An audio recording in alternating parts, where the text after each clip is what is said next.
Hey all, double 18 Seth Shadow here. So, with the new year, we are also getting a brand new series getting added to the English repertoire for the game. One that I wasn't expecting that we would get. We are getting the Koro Starter Deck Pack, which is a new special series with all six nations featured. And while it talks about the Start Deck Pack, in Japan, they overall have a Start Deck set with that, and that also comes with alternate arts which are reprints of the order cyclers that come out of set 11 Clash of Heroes. So if we do end up getting these as part of the overall set, then we can see at least some stabilization or lowering of value on a number of these cards that come out of set 11, like Orions. And then there's Tedfault, of course. And so, if you're not in a hurry to pick up any of the Order Cyclers, and that includes the Lyrical Monasterio one from Trick or Trick, it's probably a better idea to wait, but it is going to be a while. We don't get this set until May the 30th, and we haven't gotten confirmation if we're getting these yet, but it's more than likely that we will. So just keep that in mind going forward. Now going into some of the singles, starting with Blaze Maiden Cindy, with Basagra getting new attention with DivineZ 7. This is another one of the cards that is also getting attention because it supports Trick Moon. 9 listings on the market for this one, and it was a promo that came out of, I think it was the set 13, or was it set 12 sneak? I think it was set 13 sneak preview. But currently we have 9 listings on the market with a market price of around $14. And in terms of volume, we have seen a pickup, and it's sold as high as $23 in the last 3 months.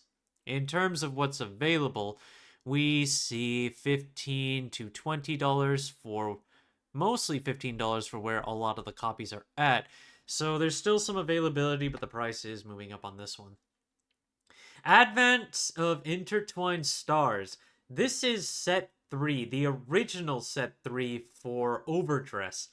I talked about how this box set was suddenly racking up in value and going back to its original MSRP. This used to be one of the cheapest sets to pick up secondhand for the longest time.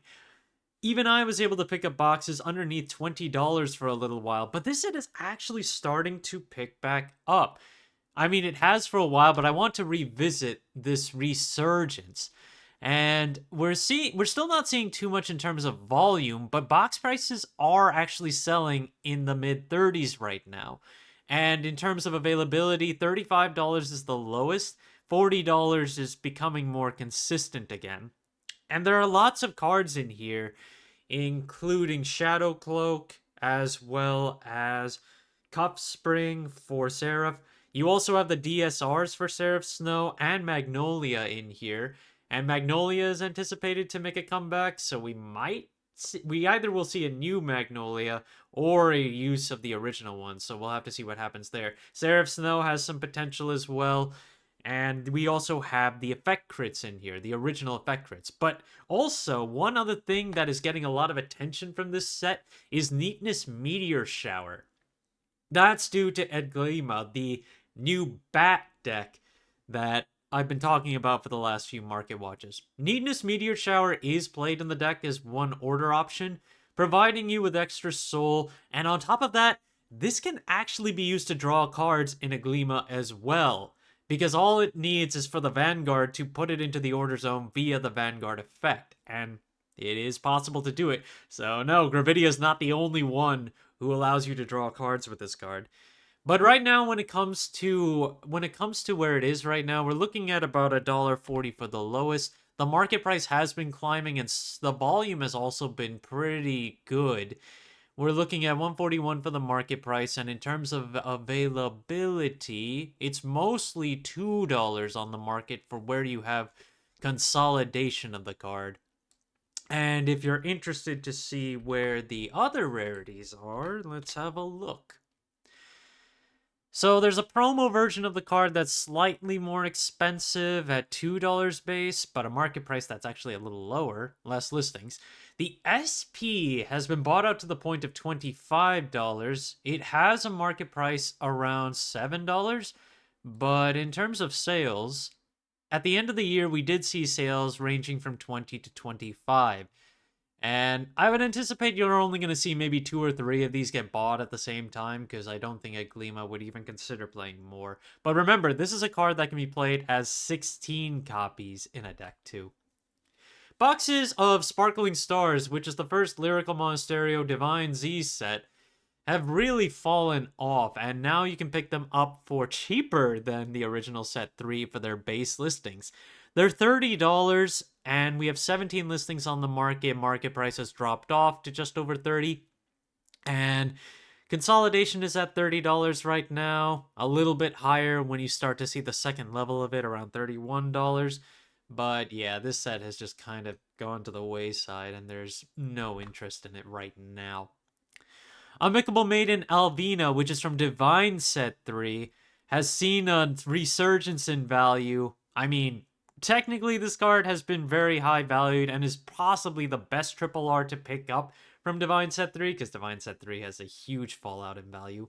But now the triple rare and the silver rare are both around $35 for their base prices, and they both have less than 10 listings available. The silver rares actually got less than 5 listings available, and their market prices are around or above $25. And if you want the FFR, which is the top rarity for it, 4 listings on that one at $64, and the market price is currently around $55. I assume Night Rose is behind this surge, which is coming up at the end of this month, or at least close to the end of this month. But aside from that, it's just a generic to play in any Stoicheia deck anyway. Loving Pink Friends set. I was talking about the fallout on this one, and ultimately it's still a good generic to play for most Lyrical Monasterio decks right now. I mean, it's intended for Chris Rain. It was meant to support Chris Rain, but its second effect is just so generic and can be played in almost any deck right now. And that's why this card, on top of the fact it comes from DivineZ 2, has a lot of value even now. $14 for its current triple rare, and then $25 for the silver rare, which has less than 10 listings. The FFR still has a base listing of 107, but the market price is 72. And if you are interested, I am looking to do a singles review on this card, given that it has a lot of applicability for a lot of Lyrical Monasterio decks. Let me know in the comments if you're interested to see a singles review on this one. Although, going into other singles from DivineZ 2, DivineZ 2 is basically becoming Overdress Set 7, where there's so little quantity in terms of the sealed product for some reason, and all of the big cards, and even the cards that are supportive of some of those big cards, just keep getting buyouts out of nowhere, like Idris. Am Moretta is also in this one, Am Moretta, and that one is cheaper than this is right now. Idris shot up to $14, $15 from a market price of around $8, so it's actually climbing regardless. This $15 is high, but not unexpected given that the market price of this card has been on the rise, and the silver rare has been bought out to 1 listing at $35. That one's market price is only slightly higher than the triple rares, and when it comes to the FFR, $52 is the base listing there at around 14.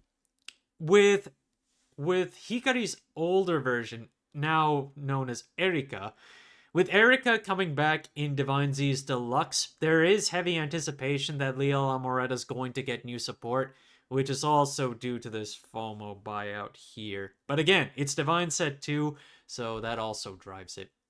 Dragar Fallheart, which is the energy cycler for Dragon Empire, is also on a rise right now. $30 for its base price and 11 listings on the market right now. And we're mostly looking at, $30 for some consolidation, but after that, it jumps up to 35 and then makes its way all the way to 40. As for how it's actually selling, most of the sales in the last end of the month for December all the way to the beginning of January have mostly been 33 plus. So this card is moving up, and without another cycler and the heavy use of this card in decks like Vargra, I could anticipate this card will just continue to see rises in value too. Ridicule Disruptor is a perfect card that comes out of Fated Clash DivineZ 1, and its base listing has been increasing. Right now, it's a base of $1.24, despite the fact that we have a lot of different perfect guards you can pick from. The market price has been increasing from under 70 cents to over $1 now, and the card is actually consolidated at 250, despite the lowest listings being around 150. So it's moving up, and it's more or less just take a look at the perfect guards that you have available to you. I'm pretty sure the original perfect guard from set 1 is still cheaper. Maybe not, or at least set 6. One of something has got to be cheap, and if it's not, well, all these perfect guards are going up and you're gonna have to wait till set 7. Darkbound Abyss Surga and Dargarge has been on a drop recently, and it's been getting more listings on the market. This is the Dual Nation from Festival 2024 that comes for Dark States and Brantgate.